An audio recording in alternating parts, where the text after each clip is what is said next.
మీ business ఏదైనా మీ ఊర్లో promotion చేయాలంటే అది సుమన్ టీవీతోనే సాధ్యం. ఇప్పుడే సంప్రదించండి. శ్రీ గురుభ్యో నమః. Welcome to Suman TV. ఎలా ఉన్నారండి అందరూ? Happy Sunday. సో మనకి రెగ్యులర్ లైఫ్లో ఒక డిస్టర్బెన్స్ ఏంటి అంటే main disturbance back pain. Almost 8 out of 10 people they feel back pain. Day అంతా వర్క్ చేసుకున్న at evening time or night time ఒక బ్యాక్ పెయిన్ అనేది ఫీల్ అవుతుంటారు. దాని కారణంగా కింద కూర్చోలేకపోవడం ఎక్కువసేపు. సో మనం బ్యాక్ పెయిన్ వస్తుంది అని చాలా వరకు కింద కూర్చోడానికి ఇష్టపడరు. కానీ మన బ్యాక్ పెయిన్ రావడానికి అసలు మెయిన్ రీజన్స్ ఏంటి? వితౌట్ రీజన్ అది పాసిబుల్ కాదు. సో మెయిన్ రీజన్ ఏంటి బ్యాక్ పెయిన్ రావడానికి? ఫస్ట్ ఓవర్ వెయిట్, లేదా పూర్ సిట్టింగ్ పోస్చర్, అంటే కూర్చునే పద్ధతి. ఇట్లా వంగిపోయి కూర్చోవద్దు. మనం ఎప్పుడైనా కూర్చునేది బ్యాక్ బోన్ని నిటారుగా ఉంచి కూర్చోవాలి. అదర్వైజ్ లాంగ్ టైం స్టాండింగ్ పోస్చర్లో కానీ లాంగ్ టైం సిట్టింగ్ పోస్చర్లో కానీ ఉండడం. అండ్ ప్రాపర్ ఎక్సర్సైజ్ లేకపోవడం, ల్యాక్ ఆఫ్ ఎక్సర్సైజ్, ఇవన్నీ కారణాలు. అదర్వైజ్ ఏదైనా బ్యాక్ ఇంజురీ అంటే ఏదైనా స్పైనల్ రిలేటెడ్ ఇంజురీస్ అవుతే కూడా మనకి బ్యాక్ పెయిన్ ఉంటుంది. సో అది వేరే విషయం. కానీ మొదటగా మామూలుగా ఒక సాధారణమైన మనిషికి బ్యాక్ పెయిన్ వస్తుంది అంటే చేయవలసిన ఆసనాలు ఏంటో ఇప్పుడు చూద్దాం. సో ముందుగా మేరుదండాసన్. దండం అంటే ఇక్కడి నుంచి ఈ పోస్చర్ని మనం దండం అంటాము. So మేరుదండాసన్ series. ఫస్ట్ మన ఒక కాలుని ఇంకొక కాలు పైన ఇలా ఉంచి చేతుల్ని చాచి పెట్టాలి. ఇట్లా లాంగ్ బ్రెత్స్ తీసుకోవాలి. చేతుల్ని ఇలా చాచి కాలు పైన కాలు ఉంచి లాంగ్ డీప్ బ్రెత్స్ తీసుకోవాలి.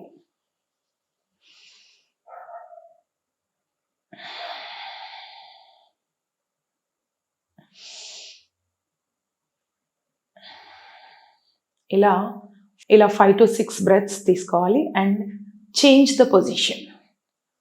మళ్ళీ ఇంకొక కాలు మార్చి కుడి కాలు పైన ఎడమ కాలు ఉంచి same deep and long breaths తీసుకోవాలి. సో మీరు గమనిస్తున్నట్టయితే మన లోయర్ బ్యాక్ పైన ఒక కంప్రెస్ వస్తుంది. తెలీదు, చాలా మైల్డ్గా ఉంటుంది. మీరు నోటీస్ చేస్తేనే మీకు అర్థమవుతుంది. ఇలా 5 to 6 బ్రెత్స్ తీసుకున్న తర్వాత మెల్లిగా కాళ్ళను వెడల్పుగా చేసి, అంటే ఒక ఫీట్ గ్యాప్లో ఇలా ఆపోజిట్ డైరెక్షన్లో ఫేస్ నుంచి మెడ, తల ఆపోజిట్ డైరెక్షన్లో ఉంచి 10 to 15 కౌంట్స్ అనాలి. మీరు బ్యాక్ని ఎంత ట్విస్ట్ చేయగలిగితే అంత ట్విస్ట్ చేయాలి. బట్ షోల్డర్ మాత్రం ఫ్లోర్ పైననే ఉండాలి. And move to the left. తల లెఫ్ట్కి, కాళ్ళు రైట్కి. గుర్తుపెట్టుకోండి, నడుము ఎంతవరకు లిఫ్ట్ చేయగలిగితే అంత ట్విస్ట్ లేపి లిఫ్ట్ చేయండి నడుముని. నడుము మాత్రమే ట్విస్ట్ అవ్వాలి.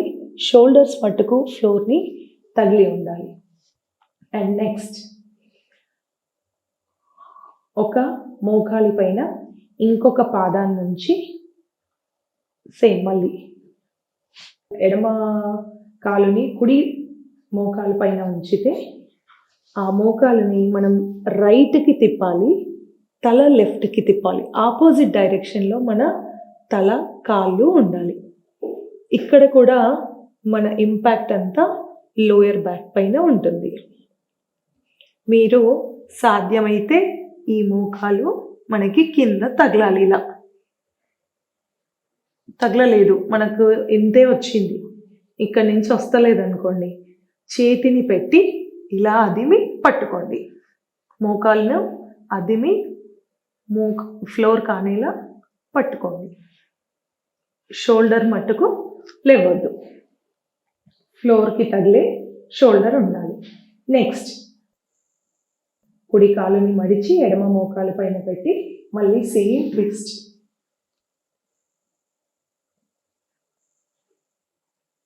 తల ఆపోజిట్ డైరెక్షన్, మోకాలు అటు కిందకి, షోల్డర్ భుజం ఫ్లోర్ కానీ ఉండాలి. మీకు మోకాలు ఒకవేళ తగలకపోతే చేతిని ఉంచి గ్రౌండ్కి తగిలేలా అదిని పట్టుకోవాలి.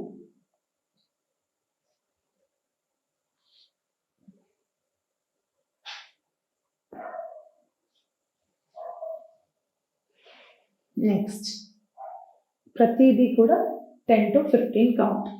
కాళ్ళు రెండు ఇలా మడిచి కొంత గ్యాప్ ఉంచి సేమ్ ట్విస్ట్.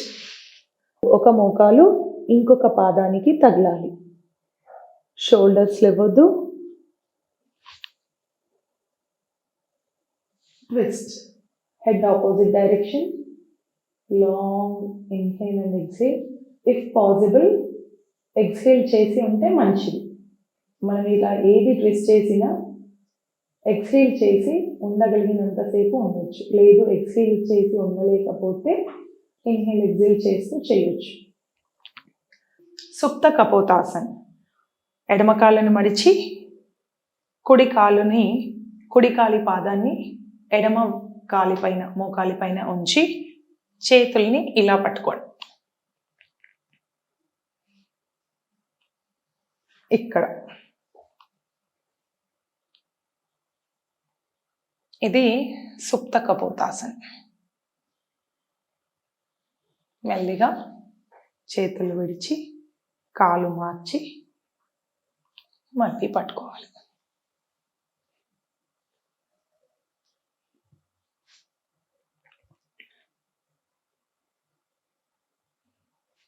ఇలా 5 to 10 బ్రెత్స్ వరకు హోల్డ్ చేయాలి. మీరు ఇలా చేతులు బ్లాక్ చేసి పట్టుకోవచ్చు, లేదు అంటే మామూలుగా చేతులను క్లబ్ చేసి పట్టుకోవచ్చు.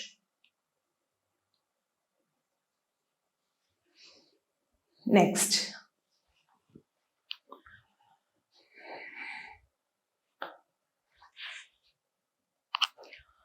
వచ్చేసి భుజంగాసన్.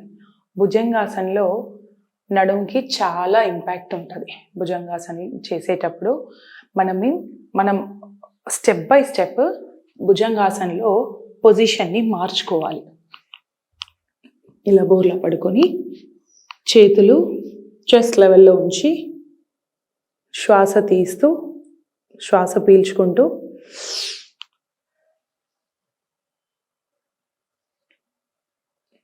ఇలా మీకు పోస్చర్ ఎంత అవైలబిలిటీ ఉంటే అంత వరకు లేవచ్చు. ఫస్ట్ మీకు అవ్వట్లేదు, ముందరున్న ఏదైనా ఒక పాయింట్ని సెట్ చేసుకోండి. ముందట ఒక పాయింట్ని సెట్ చేసుకొని దాన్ని చూస్తూ హోల్డ్ చేయండి. నెక్స్ట్ ఇంకొంచెం పెంచండి. Next roof. ఆ తర్వాత అలా మీరు ఎలా ఇంపాక్ట్ బ్యాక్ ఇస్తే ఇలా ఉంది పొజిషన్. ఫస్ట్ మనం ఎక్కువ బాడీని అప్పర్ బాడీని లేపలేకపోయినాం, అప్పుడు మనకి ఎంతవరకు వస్తే అంతే చూడండి. But don't harm your back. At a time ఇలా లేసి నొప్పి తెచ్చుకోవద్దు. సో అక్కడ లేని నొప్పి క్రియేట్ అవుతుంది. సో ఫస్ట్ ఎవరైతే బిగినర్స్ ఉంటారో వాళ్ళు మీకు అందుబాటులో ఒక పాయింట్ని సెట్ చేసుకొని దాన్ని మీకు సాధ్యమైనంత తల ఎత్తి అప్పర్ బాడీని ఎత్తి అలా చూడండి. సో మీకు ఇంత వస్తుంది, ఇంతే చూడండి. మెల్లిమెల్లిగా ఒక 1 వీక్ వరకు నేర్చుకొని కంటిన్యూ చేశారు అంటే మీకు ఖచ్చితంగా కంప్లీట్ భుజంగాసన్ వచ్చేస్తుంది.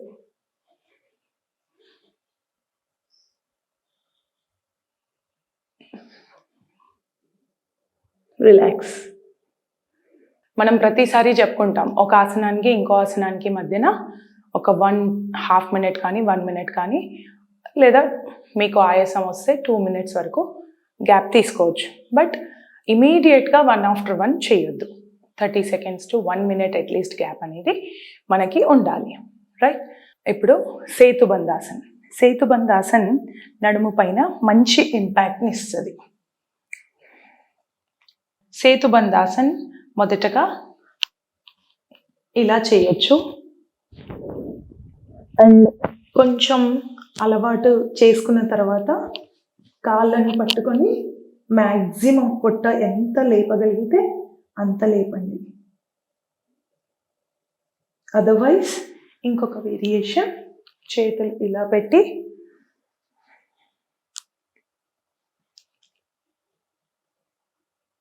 పొట్టని ఎంత లేపగలిగితే అంత మంచిది.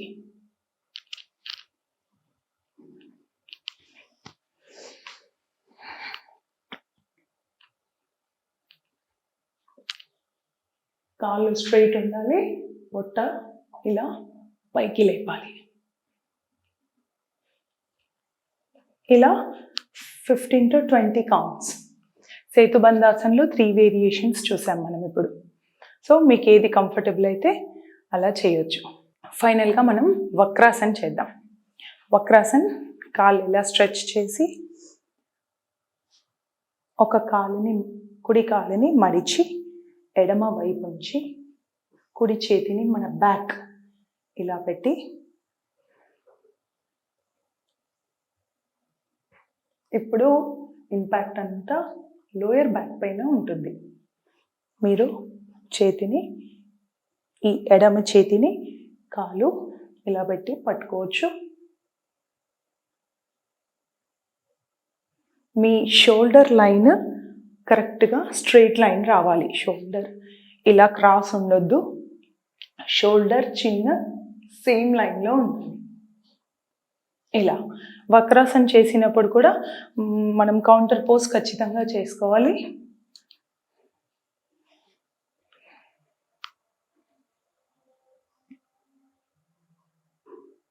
ఇది ఖచ్చితంగా మీ నడుము మీద మంచి ఇంపాక్ట్ చూపిస్తుంది.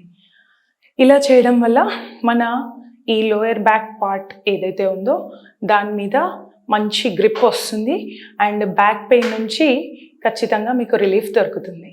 Thank you. శివోహం.